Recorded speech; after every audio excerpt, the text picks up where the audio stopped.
SEA Portones, 2 años de garantía y 3 controles remotos inviolables. Service los 365 días del año. SEA Portones, 2-601-2611. seaportones.com.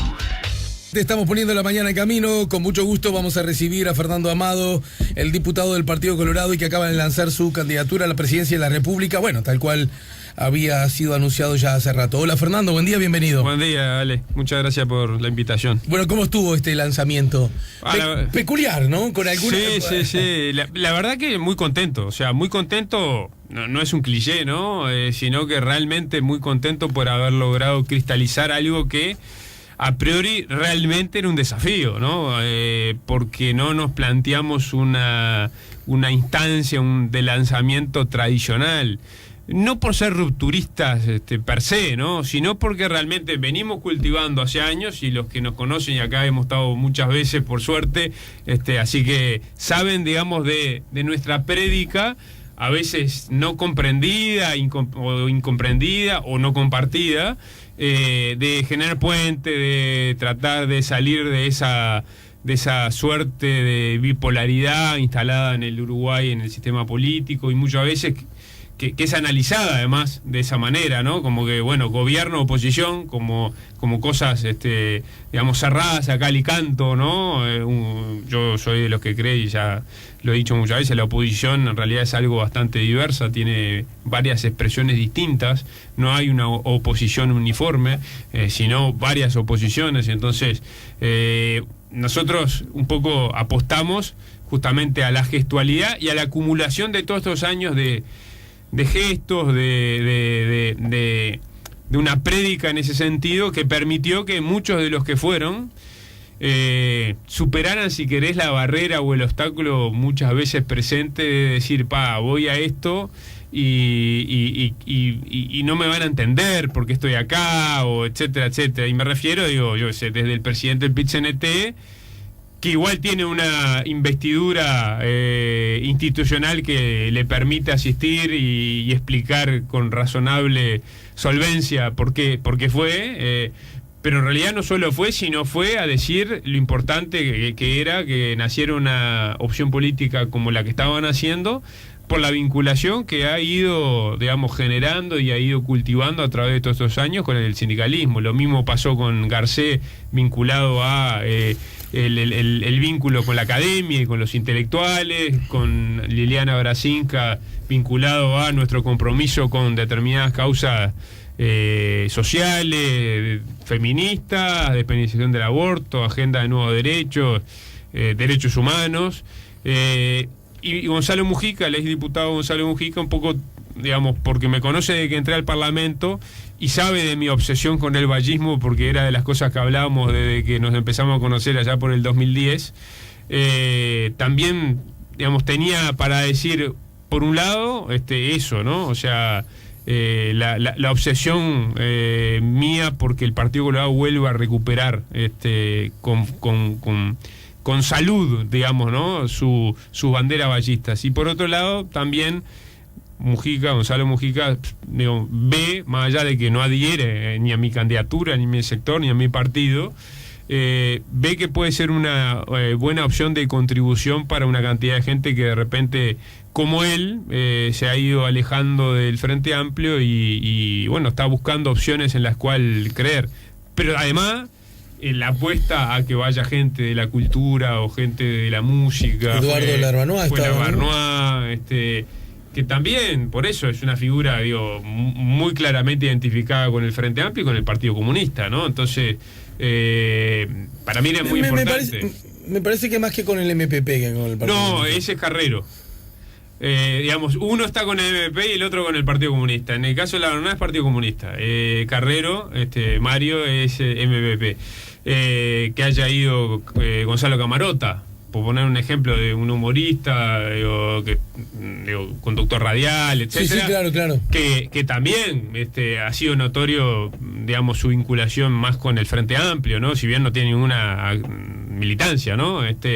Pero el profe Geyaravide, yo qué sé, gente muy... el humorista que hace que hace imitaciones, Gastón da Cruz. Claro.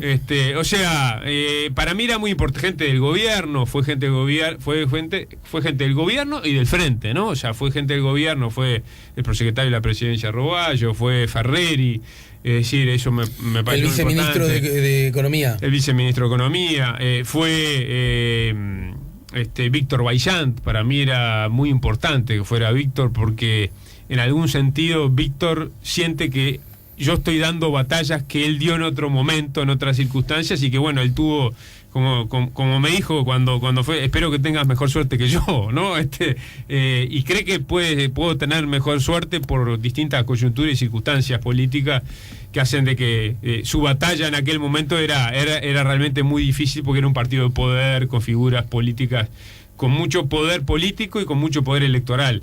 Pero también fue Cristian Di Candia, fue el intendente Daniel Martínez, que fue al principio porque tenía otro compromiso y se tuvo que ir.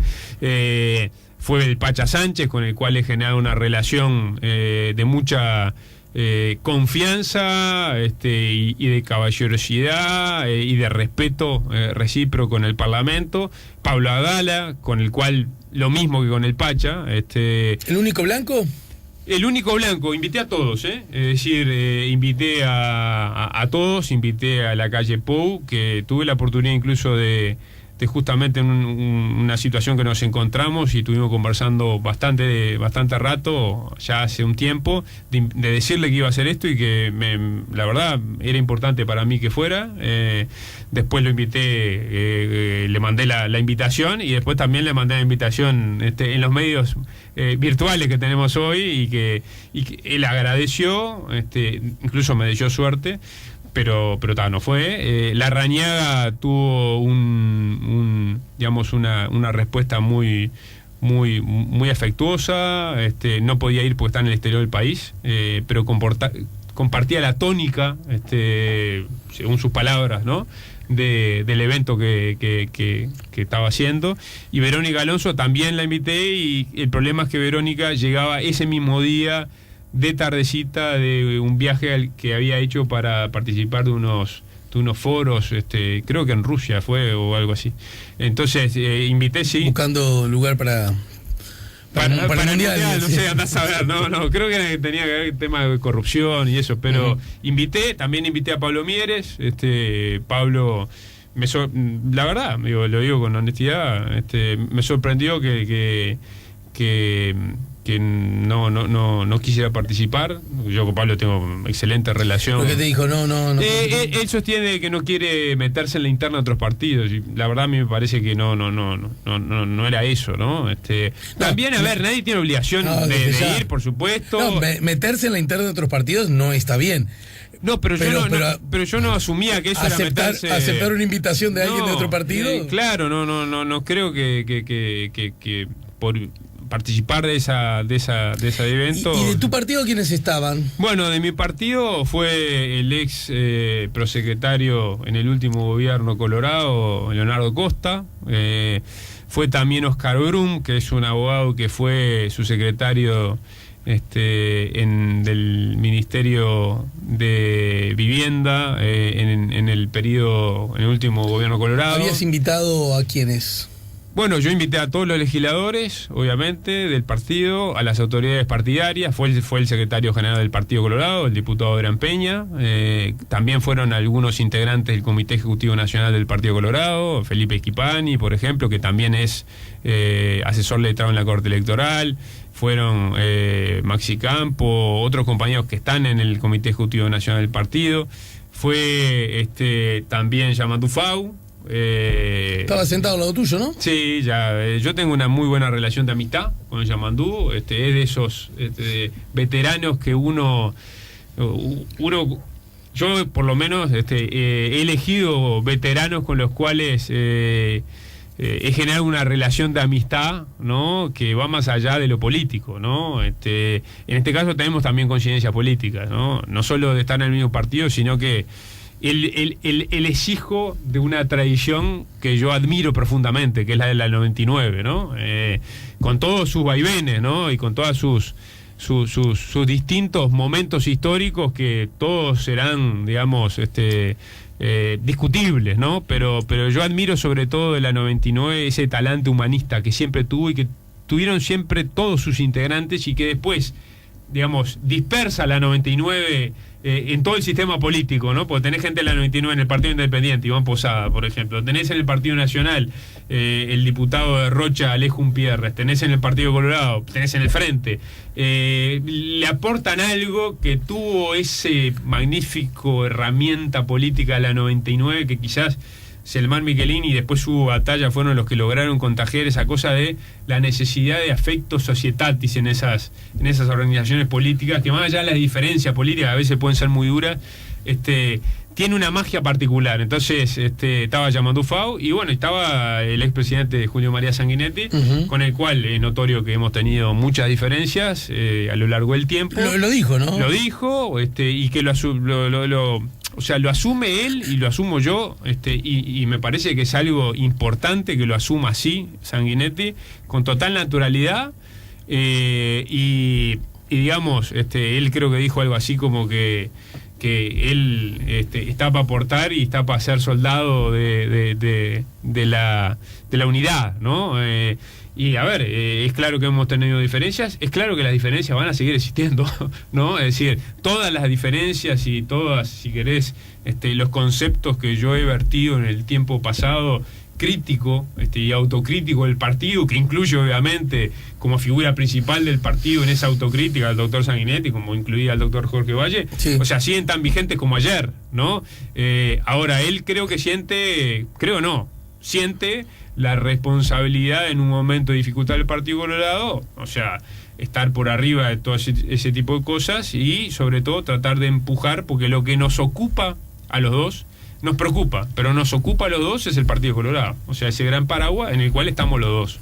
Entonces, yo agradezco y me pareció muy sano que Sanguinetti estuviera. Obviamente no soy el candidato Sanguinetti, ¿no? Eso creo que es obvio, pero me parece que aporta así a un momento en el partido. ¿Y tiene chances Sanguinetti de ser candidato?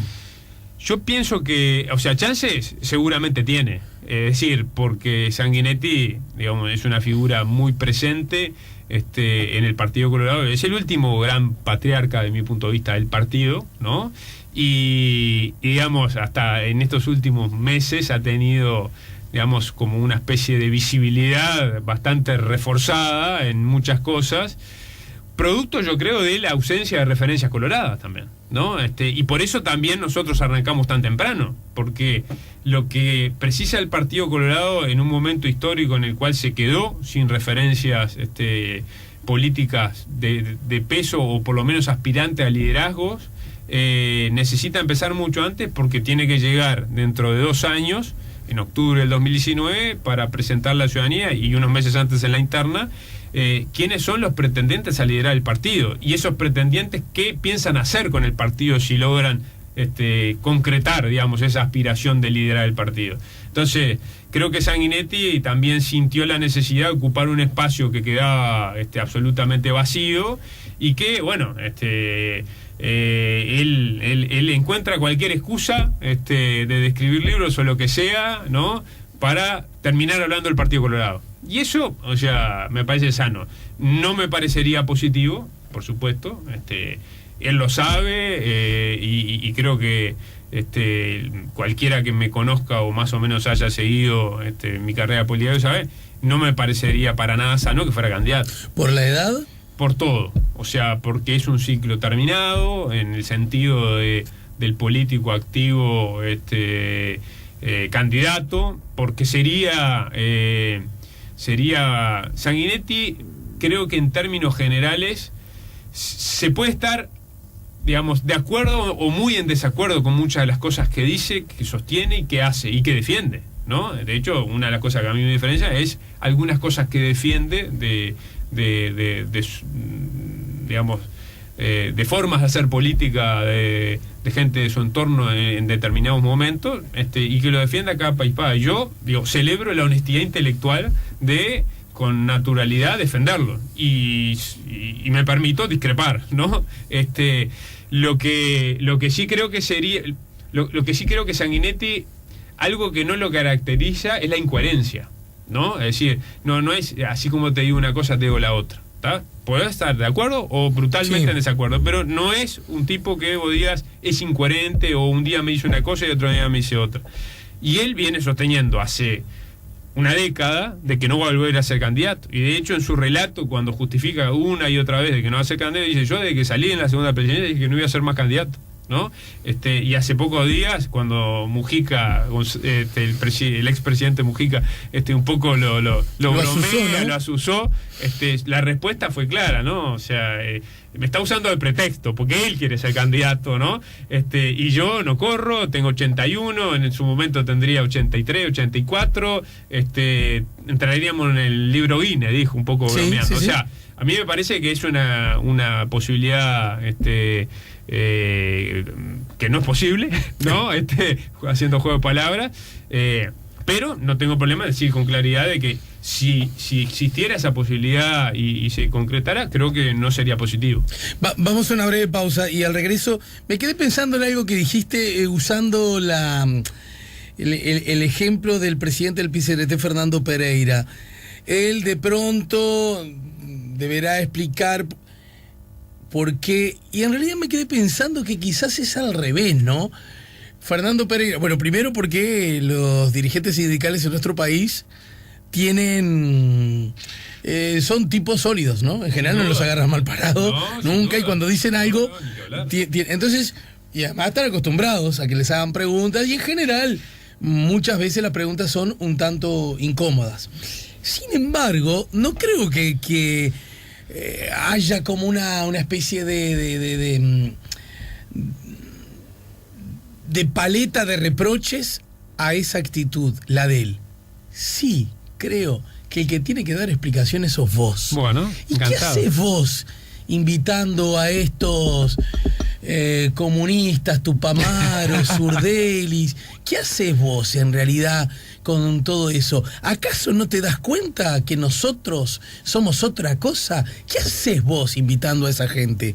Luego de la pausa, ¿sí? Encantado. Estamos con Fernando Amado. Ya volvemos con La Mañana en Camino. Casos complejos de interceptar, casos complejos de interpretar, casos complejos, la realidad, la vuelta. Estamos en el 98.7, estamos conversando con Fernando Amado. ¿Y cómo explicás? Porque esta era la pregunta que había quedado pendiente, ¿no? Bueno, y entonces allá tendrá que salir el intendente o alguien del Frente Amplio o alguien más de centro izquierda a explicar por qué estuvo en el acto de Fernando Amado. No, a mí, de verdad te digo, Fernando, me parece que no, que el que tienes que explicar por qué invitaste a esa manga sos vos, ¿verdad? Para por lo menos un discurso muy instalado, que conforme se arriman las elecciones uno tiene la percepción que puede polarizarse aún más, y que además, ya que estaba Sanguinetti en tu presentación, parece ser hijo elocuente lo hemos conversado muchas veces acá, de la prueba de que la famosa frase como la P de Polifón grabada a fuego que instaló el expresidente Sanguinetti, las familias ideológicas tienen mucha vigencia, ¿no? Es decir, sos vos el que tenés que estar dando explicaciones, me parece. Sí, en el caso en lo último que decís, he luchado contra el término lo sé. a capa y espada, y seguiré luchando porque no creo en ese término. Y es más, yo creo que eso que vos decís y que en realidad, digamos, gente que me quiere bien, pero que le preocupa mi futuro político, ¿no? Tiene temor por eso que vos, digamos, decías, y que yo creo que puede ser así, pero más allá de que sea así, nosotros vamos a desafiar esa lógica, que es el hecho de que cuanto más se acerque la elección, quizás la polarización va a ir en aumento, ¿no? Pero nosotros sentimos de que el Uruguay precisa otra cosa, ¿no? Y que el sistema político precisa otra cosa. Y de hecho, yo estoy convencido de que el sistema político va hacia un reacomodo. En Uruguay los cambios se dan muchas veces de manera mucho más amortiguada y lenta, pero yo creo que el sistema político que se viene, capaz que no se va a ver cristalizado en esta elección, pero sí no va a resistir mucho tiempo más desde mi punto de vista, un sistema político paralizado en la polarización, ¿no? Porque se van terminando y agotando las verdades reveladas de un bloque o de otro, ¿no? Las recetas prefabricadas que muchas veces además han estado o han tenido un anclaje en ideologías que no son de nuestro tiempo, es decir, ideologías moldeadas y contaminadas por la Guerra Fría. Yo creo que, yo soy un amante y un defensor de la necesidad de las ideas en política. En política las ideas importan, ¿no? O sea, yo no creo en el fin de las ideologías ni nada que se le parezca. Lo que sí creo es que las ideologías moldeadas y asumidas como dogma, ¿no? De cuando fueron moldeadas en determinadas circunstancias históricas, geopolítica, mundial y nacional, pueden no servir, y yo creo que de hecho no sirven, para el Uruguay de hoy.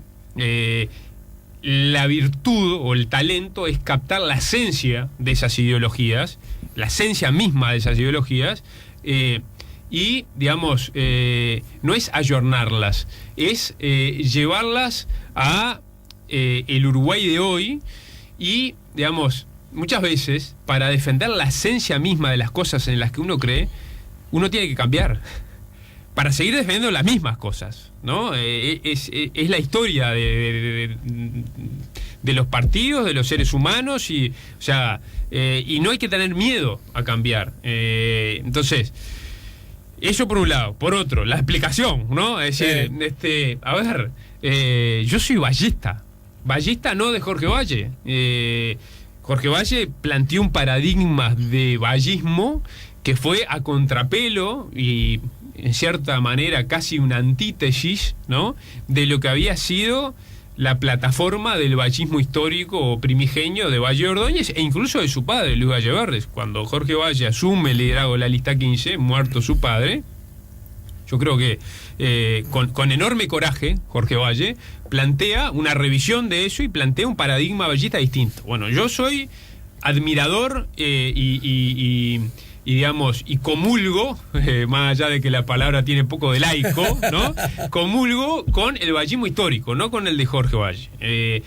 Ese vallismo era obrerista, era defensor de los trabajadores, era defensor y agitador, y yo diría, no paró de tratar de lograr conquistas en materia legal, laboral y social. Es decir, ese era el vallismo de Valle Ordóñez, de Baltasar Brun, de Domingo Arena, ese vallismo que algunos hasta, por eso había anarco-vallistas como Domingo Arena, había filos socialistas vallistas, había de todo un poco, ¿no? Y que cierto es, y me parece importante dejarlo como constancia, nunca Valle Ordóñez se propuso cooptar política partidariamente a los sindicatos o al sindicalismo o a los trabajadores.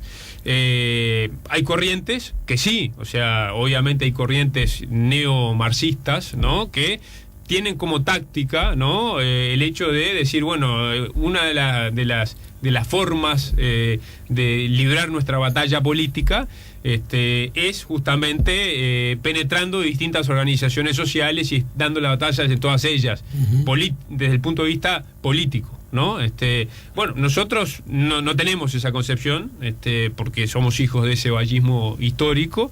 Entonces, ¿cómo no va a estar el presidente del PIT-CNT? ¿O cómo no va a ser natural que esté el presidente de la entidad que agrupa a los sindicatos de nuestro país? O sea, para mí es natural, y de hecho ha sido algo en lo que creo que te consta y le consta a los oyentes, los que más o menos han seguido mi vida política.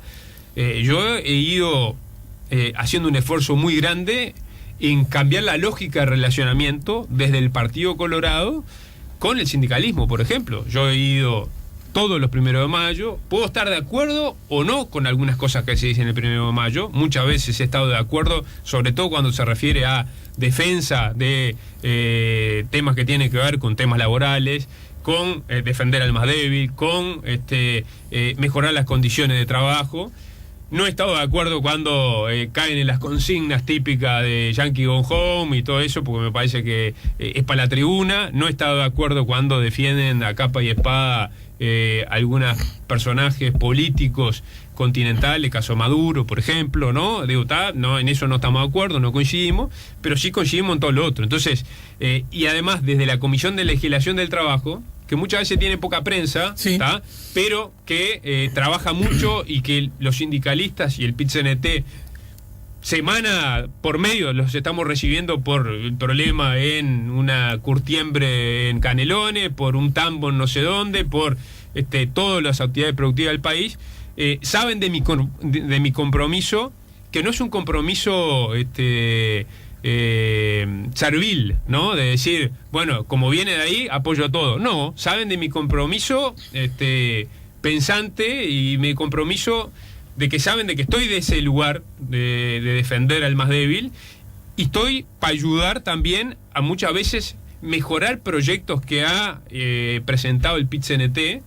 Nocturnidad se me viene a la mente, como un ejemplo concreto, y ponerle cabeza para que ese proyecto de ley, que tiene un buen destino en mi punto de vista, bueno, salga mejor del Parlamento. Entonces, y ahora, en ese contexto, entendiendo ese asunto, hay algo que quiero preguntarte y tiene que ver con a quién te dirigís vos, porque a mí me da la sensación que este partido, el que estás disputando dentro del Partido Colorado y hacia afuera, se gana si de algún modo logran ustedes los colorados, y vos en particular, porque estamos hablando de tu candidatura, que algunas personas, algunos ciudadanos, que son un montoncito interesante, que en algún momento se sintieron o bien colorados o afines a votar al Partido Colorado y ya no lo hacen, vuelvan a hacerlo.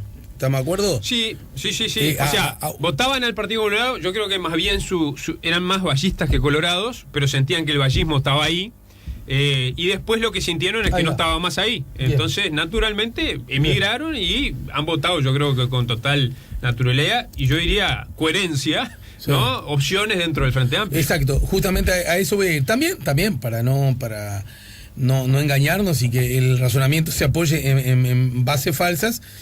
El Partido Colorado, su condición vallista y por lo tanto desde la línea ideológica de centro izquierda, convengamos que desde los 60 para acá, vos sos politólogo, lo tenés recontraestudiado, sí. Se ha ido derechizando en forma subrayada, ¿no es cierto?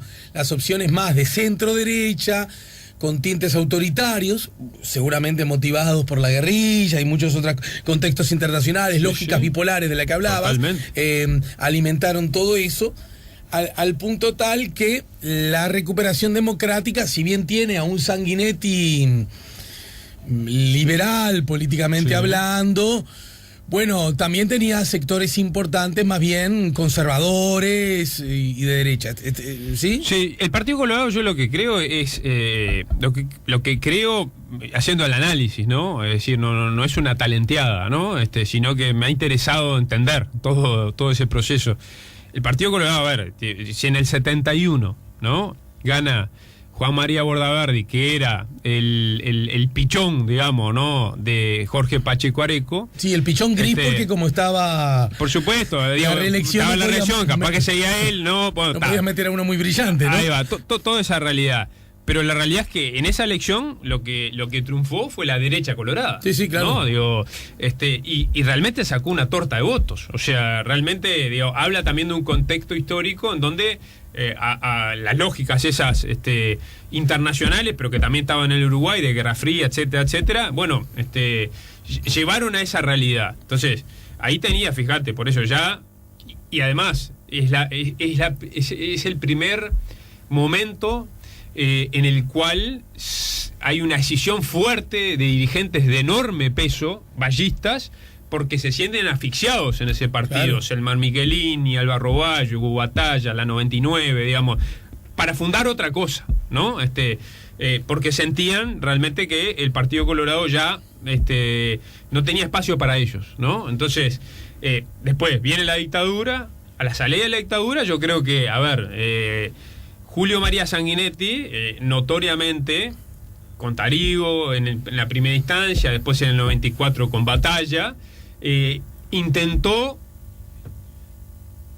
digamos, seguir una línea de vallismo histórico en algunos aspectos concretos del punto de vista ideológico, por ejemplo, la defensa del Estado, ¿no? En eso nada puede reprocharse a Sanguinetti. Sanguinetti estuvo contra las privatizaciones. Sanguinetti, cuando se reinstaló la democracia, una de las cosas que intentó, con más acierto o menos acierto, pero digo, intentó, instaló la negociación colectiva, hubo consejo de salario durante esos años. Sí, hubo oposición en las empresas públicas. Hubo integrantes, sí, y en los viajes y en todas esas cosas presidenciales, él intentaba de que fueran de todos los partidos. No las retomó cuando él ingresa a su segunda presidencia, ¿no? Por supuesto, pero en la primera presidencia hubo algunos aspectos que marcaban, bueno, un Sanguinetti que quería, en un contexto difícil, diálogo, apertura, y que también estaba lidiando con un gobierno que seguramente debe haber sido difícil. Después hay un punto de inflexión que me parece muy interesante, porque hoy quizás uno le pregunta a alguien más joven o que de repente no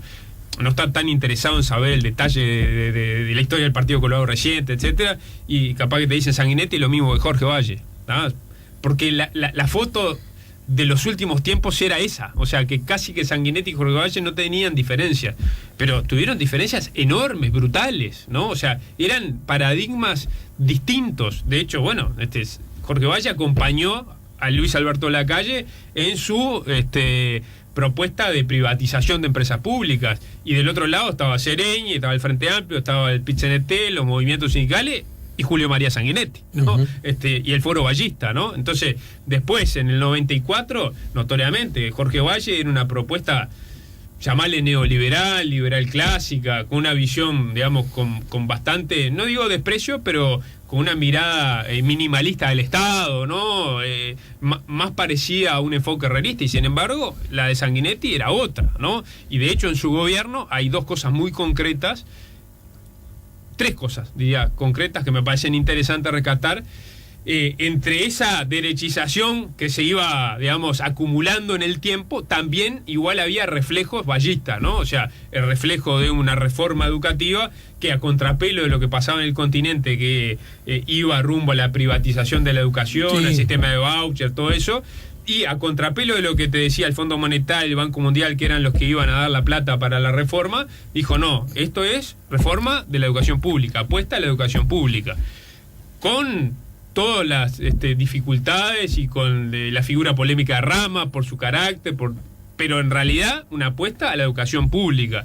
Y de hecho hoy, mucho más que en aquel momento, se reconoce eso, ¿no? La reforma de la seguridad social también fue algo importante. Y lo otro, que me parece muy importante, y esto sí tiene un puente con nuestra propuesta de puente, ¿no? Y nuestra negación a anotarnos en la bipolaridad, que es que Sanguinetti, que era un presidente que había salido electo con 30 y poco %, no tenía mayoría en el Parlamento, y se las ingenió para tratar de ir tejiendo, surciendo y consiguiendo las mayorías que le permitieran sacar adelante cosas, ¿no? Uh-huh. Después, sí creo que el Partido Colorado, igual, a pesar de esos reflejos, ¿no? Entiendo. Se fue derechizando, o sea, fue acumulando en derechización. Pero la pregunta es esta. Dale. Supongamos que haya un grupo más o menos importante y que pueda ir creciendo, que en líneas generales tiene adhesión al histórico sello de identidad vallista, sí, que está representado en el Estado al servicio de la ciudadanía, en particular los ciudadanos más débiles, totalmente, más frágiles, los que necesitan de alguien que les auxilie, alguien que se llama Estado, que es la suma de todos nosotros, ¿verdad? Sin duda. Cualquiera puede entenderlo, no digo compartir, pero cualquiera puede entender, al primo le va mal, nos juntamos todos los primos y lo auxiliamos hasta que le empieza a ir mejor, ¿no es cierto? Porque entre otras cosas decimos, bueno, no sabemos en cualquier momento de nosotros los primos nos puede ir mal y ya se juntarán los primos para nosotros, ¿verdad? A esa concepción, a la concepción de la laicidad, sí, a la concepción histórica de las libertades, ¿verdad? la concepción liberal de la libertad, de que el otro, aunque piense cosas muy distintas a las mías, las pueda decir con absoluta libertad y sin temer ningún tipo de represalia, de ninguna naturaleza, ¿verdad? Excepto la de la confrontación de ideas. Exacto. No, mire, yo no estoy de acuerdo con usted, rasgo republicano, ese digamos, asunto, sí, ¿verdad? El que emana de la República, de la concepción republicana. Supongamos que en el público uruguayo eso está en un porcentaje bastante latente. Lo dijiste al pasar, es muy probable que buena parte de esa gente esté, aún con ciertas incomodidades, votando al Frente Amplio. ¿Se entiende? Sí. Entre otras cosas, porque el Frente Amplio logró cosas que están fuera de discusión. Hay negociación colectiva, los más débiles están siendo menos débiles, hace rato, ¿no? Eso es objetivo. Tienen más amparo legal, tienen más dinero en el bolsillo, tienen más garantías laborales, ¿no es cierto? Pero aún así, esa gente tiene incomodidades de otro tipo, que tienen que ver con las libertades, con las repúblicas, con concepciones que tienen que ver con la libertad, y le molesta mucho que se apoye a Maduro, y le sigue molestando que no se diga que Cuba es una dictadura. Me va siguiendo. Sin duda. Pero aún así encuentran rasgos de subrayados que se han obtenido durante estos 13 años de gobierno frente amplista. Entonces surge una opción que dice, esto se parece más a lo que yo quiero, ¿verdad? Ahora bien, la gente esa, ¿por qué habría de votarte a vos si sabe que al fin de cuentas, cuando llegue la segunda vuelta, hay que votar al centro derecha más liberal, con todo derecho, ¿no? Más liberal, menos arrimado a las concepciones interventoras del Estado, más amigo de la idea de que a los que le va bien es porque son más talentosos y más trabajadores, y a los que le va mal es porque son más bien menos talentosos y un poco más vagos. ¿Se entiende? Sí, se Entonces, entiende. ¿por qué hacerlo? ¿Por qué alguien habría de correr ese riesgo? Y mira si se me corta la negociación colectiva. Y mira si los de la agenda de derechos empieza a fragilizarse, o lo que es igual, a no profundizarse, ¿verdad? ¿Por qué? ¿Por qué habría de apoyar a Amado si sé que igual, aunque no me gusten esos resortes medios de izquierda autoritaria, igual yo por acá tengo mi nichito? ¿Por qué? Luego la pausa. Dale. Ya volvemos con La Mañana en Camino.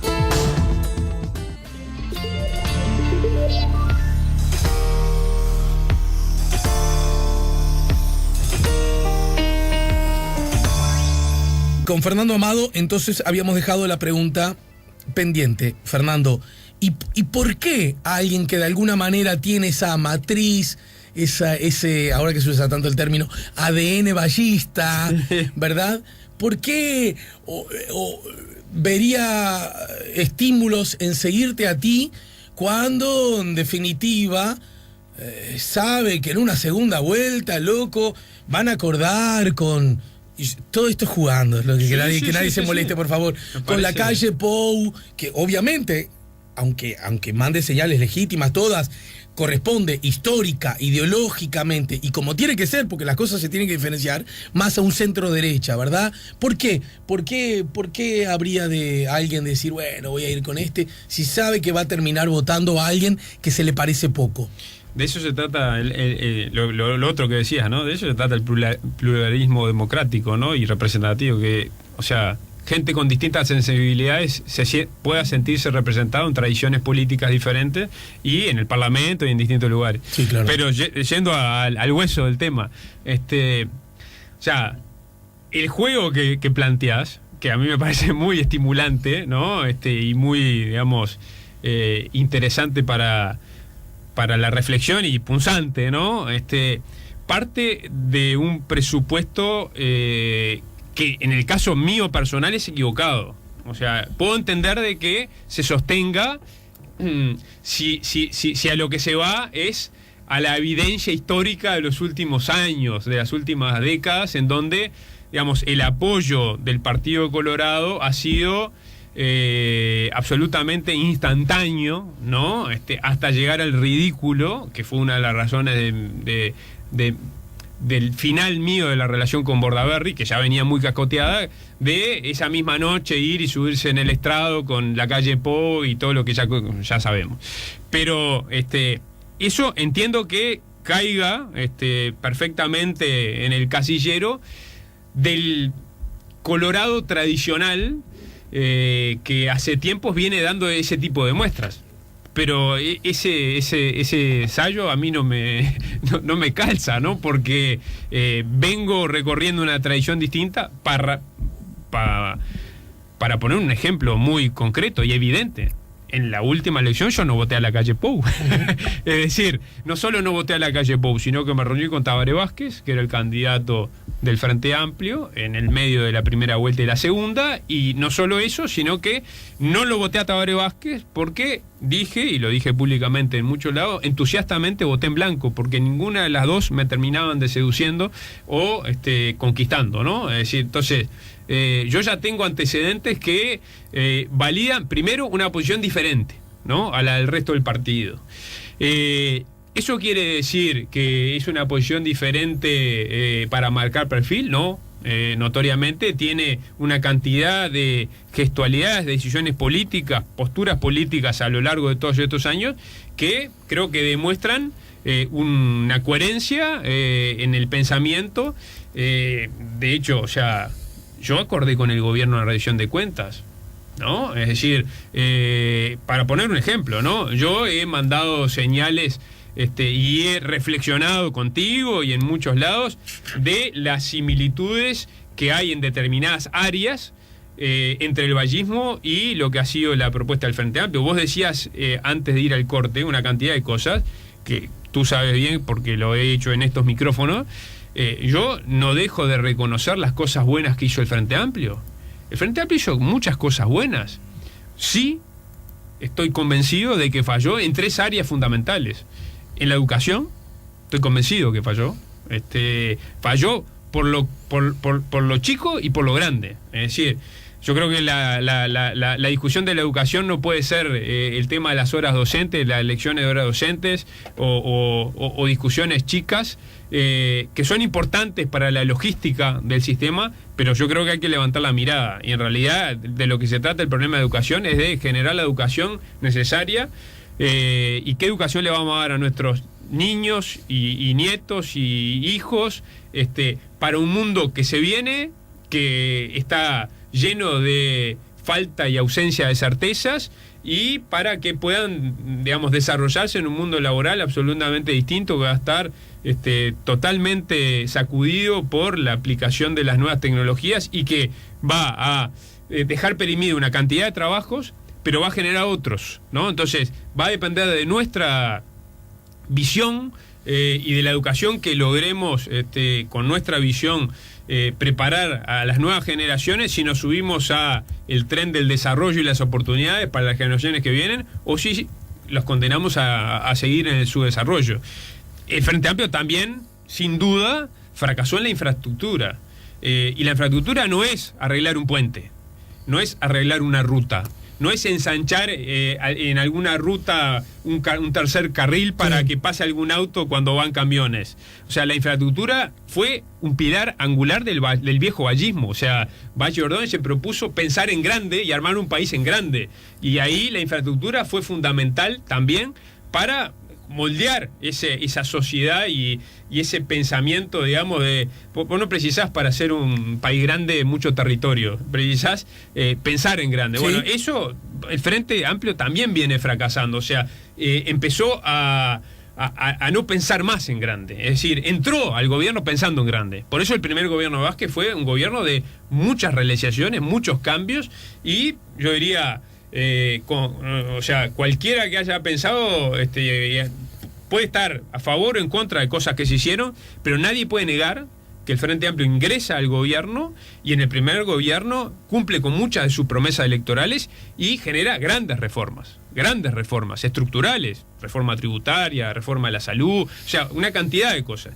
Después se empieza a chanchar el Frente Amplio en el gobierno y se empieza a transformar en un administrador más que un reformista, ¿no? De hecho, no ha podido tampoco la reforma del Estado, en la educación no ha podido, la infraestructura que te decía, y después lo otro que se encastra perfectamente con lo que yo creo que tiene que pasar en el Uruguay de los próximos tiempos a nivel político, que es que el Frente Amplio también se puso soberbio, ¿tá? O sea, esa soberbia que tuvieron los partidos tradicionales antes se le contagió rápido al Frente Amplio en el gobierno, y no, porque ¿quién tiene más responsabilidades siempre? Y el que está en una situación de mayor poder. Sí, claro. Claro. Entonces, el Frente Amplio... En mi razonamiento para el tema España-Cataluña, por ejemplo. Claro, entonces, el Frente Amplio sistemáticamente ninguneó a la oposición. El primer gobierno de Vázquez, yo reconozco todo lo bueno, pero también digo, no le interesó para nada tratar de elevar la mira y decir, a ver, yo soy el que tiene la pelota en los pies, vamos a tratar de sacar más políticas de Estado con consensos más amplios que las mayorías que tengo propias. Uh-huh. Y no fue una prioridad. Mujica al principio intentó y después lo abandonó rápidamente. Uh-huh. Entonces, hay que recordar que Mujica, lo digo simplemente para la información, es el único presidente desde la recuperación democrática que colocó a directores de la oposición en todas las empresas y entes públicos. En todas. ¿De acuerdo? Recién lo elogiábamos de Sanguinetti en el arranque. No fue en todas, fue en algunos, fue en alguna señal. Una señal, un gesto. Que después lamentablemente se perdió con La Calle. De acuerdo. Se recupera recién parcialmente con Vázquez. Claro, ¿verdad? O sea, ahí tenés, ¿viste? O sea, Sanguinetti en el primer gobierno tuvo el reflejo ese. Ya en el segundo gobierno, y la soberbia ya avanzó un paso, ¿no? Y bueno, no ponemos gente de todos los partidos, solo del Partido Nacional en aquel momento, ¿no? Entonces, en el gobierno de Mujica hubo eso que vos decís, pero también, o sea, no hubo una vocación y bueno, esa vocación se agotó. De hecho, el primer reflejo desesperado para tratar de encontrar socios es cuando pierden la mayoría parlamentaria, ¿no? Fue el primer llamado de atención en donde realmente se sintieron ante una situación que no habían tenido antes y que para sacar cosas tenían que encontrar socios fuera del Frente Amplio. Algunos dicen que el Frente Amplio, para traducirlo, le da poca bolilla a la oposición porque está tan ocupado, preocupado y desgastado en encontrar los acuerdos internos que una vez que se atan finísimamente con un alambre tan delgadito que casi ni se ve, nadie quiere mover la estantería para que no se caiga nada, ¿no? Es verdad, yo entiendo que esas vicisitudes seguramente sean parte de la explicación, pero justamente un partido o un gobierno que aspire a cosas más amplias, de verdad, no puede justificarse con eso, digamos, ¿no? Que tampoco es lo que me gusta de una parte de la oposición que lo que plantea es hacer una rebelión para sacar al Frente Amplio. No importan las ideas, no importa si nos parecemos o no nos parecemos. De la frase de Gandini que... Sí, Jorge lo dijo y yo lo respeto y además celebro la honestidad intelectual de decirlo y tiene todo el derecho del mundo a decirlo. Quiero decir también, para que no te enojes, estamos jugando obvio, tanto obvio. Con Jorge, es que acá dijo lo que yo nunca antes había escuchado con tanta claridad de un dirigente blanco. Sí. Y que también, para ser justo, lo dijiste vos desde mucho antes, de que fue un fracaso la concertación. La concertación, ¿no? sí. Porque dijo, el objetivo no lo conseguimos, inventamos un candidato que lo único que hace es sacarnos votos a nosotros, ¿no? Sí, a los partidos tradicionales. Por eso, nosotros totalmente. Entonces, a mí eso tampoco me sirve, porque reitero algo que voy a reiterar hasta el cansancio. Nosotros venimos a desafiar la lógica bipolar, y en esa lógica bipolar, en algunas cosas vamos a estar de acuerdo seguramente con el Frente Amplio. Eso está y en otras, perfecto. Con el Partido Nacional, pero con ¿cómo funciona eso desde que hay doble vuelta, desde que hay balotaje? ¿Cómo funciona? En algún momento tenés que estar en una vereda o en otra. Primero no, porque hay una primera vuelta, ¿no? Y yo realmente no menosprecio la inteligencia de la ciudadanía uruguaya.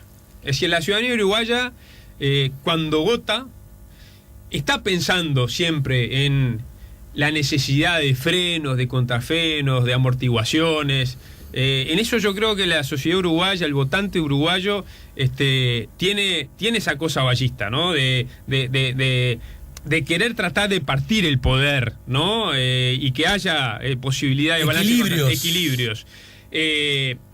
Claro, vos me decías, ese votante o esa persona que se siente vallista, votó al Partido Colorado, se fue porque vio que el vallismo no estaba más, ¿por qué volvería con una opción como la nuestra? Porque yo creo que le damos las garantías esas, de no tener el balde puesto en la cabeza, de no decirle amén a nadie de ningún lado, ¿no? Sino realmente tener la apertura mental y política para, sin prurito, sentarnos a conversar con todos los que sentimos que aportan al sistema democrático. Dejo afuera a Novik, con total honestidad. Acá tenía anotado Novik. ¿Por qué no lo invitaste a tu presentación? Porque para mí es el representante de algo que yo calificaría como el populismo empresarial.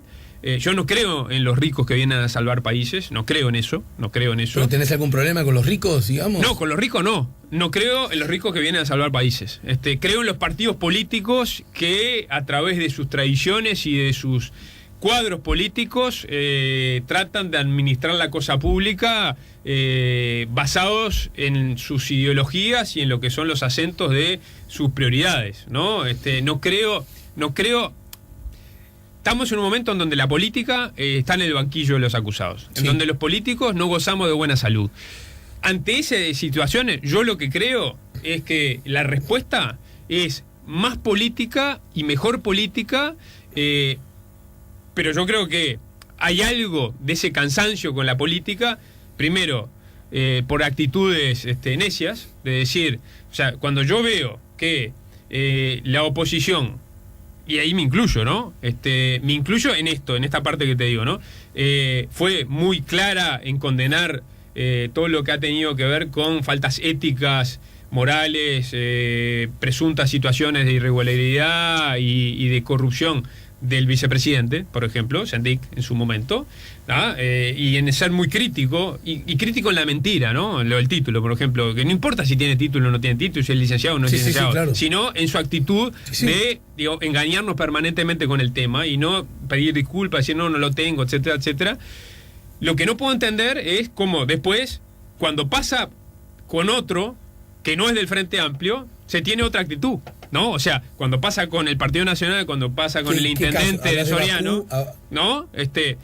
¿Cómo puede ser de que tengamos una actitud para Sendik y tengamos una actitud diferente? No digo yo que no tengo una actitud diferente, tengo la misma, ¿no? Y he hecho énfasis en que tengo la misma. Tu partido está el caso Sanabria también, ¿no? Claro, sí, pero el Partido Colorado en eso, o sea, yo estoy bastante conforme con cómo actuó el Partido Colorado. El Partido Colorado terminó expulsándolo, siendo muy claro en su condena a lo que fue algo digamos, una actitud absolutamente reprobable en el ámbito privado, pero que era de una figura pública por el Partido Colorado. Entonces no se puede dividir una cosa. En el caso Bascú es peor, porque está la parte privada, pero está la parte pública, está la parte de él como intendente, como gestor, ¿no? Y el tema de las estaciones de servicio. Yo vendo nafta y desde que yo gobierno... Entonces, a Bascú, los blancos, y quiero hacer una excepción porque hay que ser honesto intelectualmente, porque me parece que es el camino también de la nueva política, o de la política bien entendida, sana.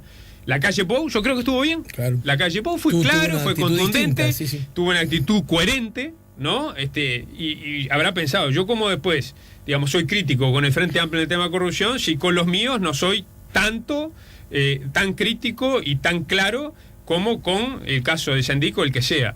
Larrañaga no tuvo esa actitud, ¿no? Es decir, tuvo una actitud bipolar, o sea, para el Sendik es una cosa, para el intendente es otra, ¿no? Entonces, no. Larrañaga incluso insinuó que esto era una maniobra del Frente Amplio. Claro, no es una maniobra. O sea, el maestro tenía... Igual que ¿te acuerdas? Él puso el ejemplo, somos futboleros. No es así. Me echan a mí y me quiero llevar a otro. Entonces, digo, para mí ese espectáculo es lamentable, ¿no? Es lamentable. Y redunda en el descrédito de la actividad política y de los políticos. Dos cosas, tres casi puntualizaciones, te pido casi. Dale. Jugando un sí o un no.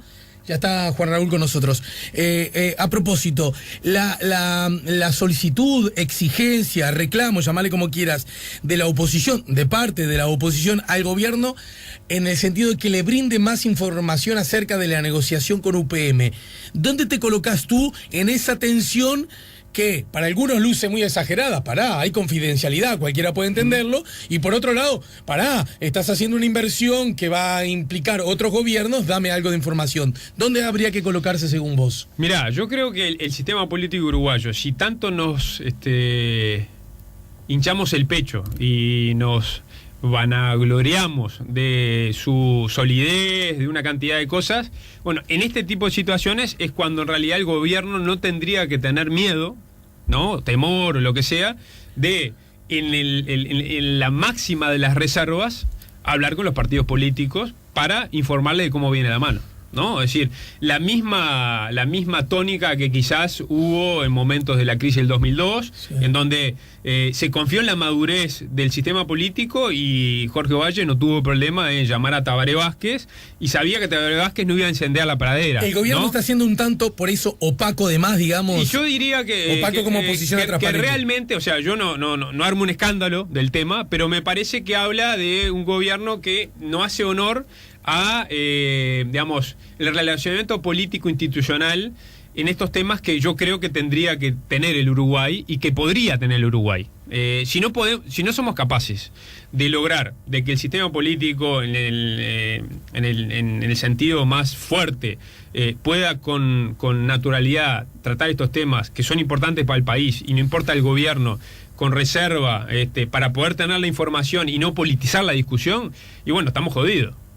O sea, realmente creo que es una debilidad. O sea, esa fortaleza de la que tanto nos enorgullecemos, bueno, tiene algunos agujeros. Este es uno. El artículo 15 que ayudaste al gobierno con tu voto, que se aprobara la rendición de cuentas, el otro día conversé con los trabajadores judiciales, insisten que fue un artículo para que el gobierno no le pagara lo que la justicia se dictaminó que debe pagársele, e insisten que esa es una forma de que el Estado no cumpla con sus obligaciones, lo que se vuelve antirepublicano en toda su magnitud. Total.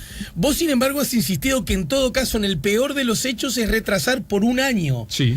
¿Y cómo sobre un mismo asunto se pueden tener visiones tan distintas? Porque no es lo mismo decir, pateo la pelota para adelante y andás a ver cuándo, a lo mejor, quién sabe, en una de esas, a decir, bueno, miren, en el peor de los casos, el año que viene lo resolvemos. Primera cosa, muy síntesis, ¿no? Pero primera cosa, la recalco porque hace al tema. Nunca estuvo en las conversaciones que yo tuve en la rendición de cuentas el tema de los judiciales. Por lo menos el gobierno y la bancada del gobierno, cuando habló conmigo, nunca estuvo arriba de la mesa. No soy inocente, sé que estaba el tema en la vuelta, pero quiero ser claro en que no estuvo. Sí estuvo, y de parte del propio presidente de la República cuando me reuní con él, la preocupación por algunos juicios de empresas multinacionales que podían llegar a caer en el Uruguay. Ese primer tema. Segundo tema, yo creo que... En particular vinculado con la telefonía. Exacto. Alrededor del artículo 15, yo creo que se hizo una enorme tormenta en un vaso de agua, que la entiendo, la comprendo y la respeto, pero que creo que no hace honor a la verdad. ¿Por qué? Porque está clarísimo de que el artículo 15, incluso fue las condiciones que nosotros pusimos para acompañar ese artículo 15, primero, lo del plazo, que tú señalabas, o sea, máximo la próxima rendición de cuentas o presupuesto.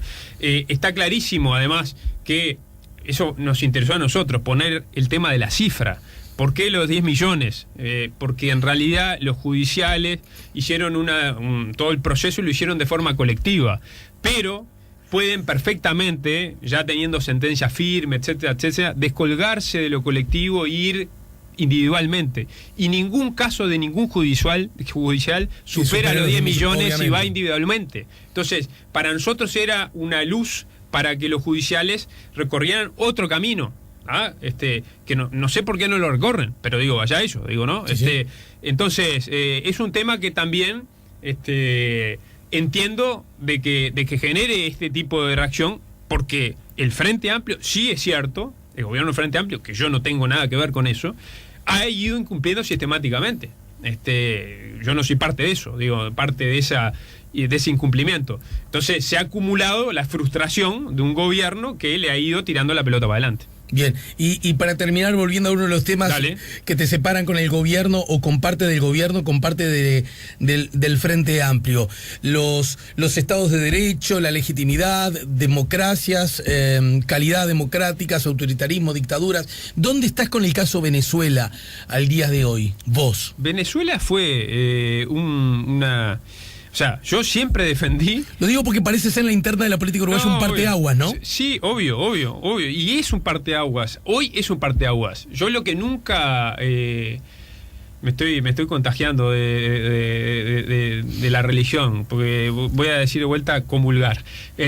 Nunca comulgué con los actores de oposición que en la época de Chávez ya decían que era una dictadura. No era una dictadura de ninguna manera. A Chávez lo votaba la gente y ganaba por paliza en las urnas. Tampoco comulgué nunca con las sentencias de gente de la oposición que cuando quedó Maduro y fue votado Maduro, ya decían que era una dictadura. No era una dictadura. O sea, el pueblo venezolano había elegido a Maduro. ¿Me gustará? ¿No me gustará? Eso es otro tema. Pero era legítimo. Era legítimo presidente de Venezuela electo por los venezolanos. Punto. ¿Tá? No me importa si es bueno o malo, me gusta o no me gusta. Entonces siempre defendí y me generó bastante crítica de esos que decían que ya era una dictadura. No era una dictadura. Lo que no puedo negar es que esa democracia que inició siendo absolutamente genuina, ese periodo democrático, porque fue lo que los venezolanos quisieron, Sí. ha tomado ribetes autoritarios en varias direcciones y que hoy es mucho más parecido a un gobierno autoritario con expresiones militaristas muy claras, de peso fuerte del aparato militar para meter miedo y para reprimir, y ni que hablar de que no hay garantías como tiene que haber una república de libertad, de justicia, una cantidad de cosas, libertad de prensa, etcétera, Sí. etcétera, por lo que hoy sería absolutamente imposible decir que es una democracia. O sea, es un gobierno que tiene génesis democrática y que después ha ido mutando hacia una primero una democracia autoritaria, ¿no? Capaz que podríamos hasta hacer un paralelismo con Pacheco, ¿no? Sí. Que empezó a tener prácticas autoritarias al filo de la Constitución ahí, ¿no? Y para mí hoy ya es una dictadura, ¿no? Es una dictadura consolidada, ¿no? Dirán los tiempos que vienen cuál es el camino. Yo entiendo que hay gente que lo que piensa es en términos más macro y lo que está preocupada es cómo sale Venezuela de esto y por ende siente de que a veces es mejor no echar más leña al fuego para que no termine en una gran guerra civil, etcétera, etcétera. ¿No crees que el parteaguas que se está dando en la interna del Uruguay está muy vinculado si el protagonista de turno me simpatiza o no? Quiero decir, pienso ahora en el caso Brasil, ¿no es cierto? Sí. La destitución de la presidenta Dilma. Sí. Fue muy notorio que la oposición aquí en Uruguay subrayaba que era a derecho en el sentido de que se instalaba un proceso constitucional, el Sí. impeachment. Sí. No obstante, también parecía muy claro que aunque fuera a derecho y aunque fuera legal, resultaba en algún modo improcedente, impertinente e ilegítimo, ¿no? Sí. Pero como es del PT y son medio zurdos, y el gobierno de acá es medio zurdo, Porque... entonces siento que por ahí no es una lógica espantosa desde la perspectiva republicana. Es la lógica espantosa de la irracionalidad de la bipolaridad, a la cual nosotros queremos combatir. O sea, las cosas que están bien, y no es, digamos, decodificando si me simpatiza más, menos, si puede ser socio mío o no. Yo comparto eso. O sea, yo creo que lo de Brasil no puede compararse. O sea, no puede compararse con lo de Venezuela. No tiene nada que ver. Y que lo de Dilma, cada vez que pasa el tiempo, arroja más dudas acerca de lo sórdido de su caída. Ajá. Quiero recordar que cuando eso ocurrió, sin necesidad de que pasara ese tiempo, hubo voces acá, recuerdo la de Juan Raúl, que señalaba que justamente era una injusticia la que se estaba cometiendo con esa presidenta, ¿no? Con el diario del lunes yo te digo que es Lo que no cada vez... significa que haya compañeros de su partido que está bien que estén en prisión y otros que deberían ir a prisión, que son cosas distintas. Por supuesto. Y para cualquier demócrata y nadie puede mirar más que con tristeza, digo, y lo que está pasando en el sistema político brasileño, ¿no? O sea, Fernando Amado, gracias por el tiempo. no, y la gracias a seguimos vos, Ale. más temprano sí, que tarde. obvio, encantado de la vida. SEA Portones. 2 años de garantía y 3 controles remotos inviolables. Service los 365 días del año. SEA Portones.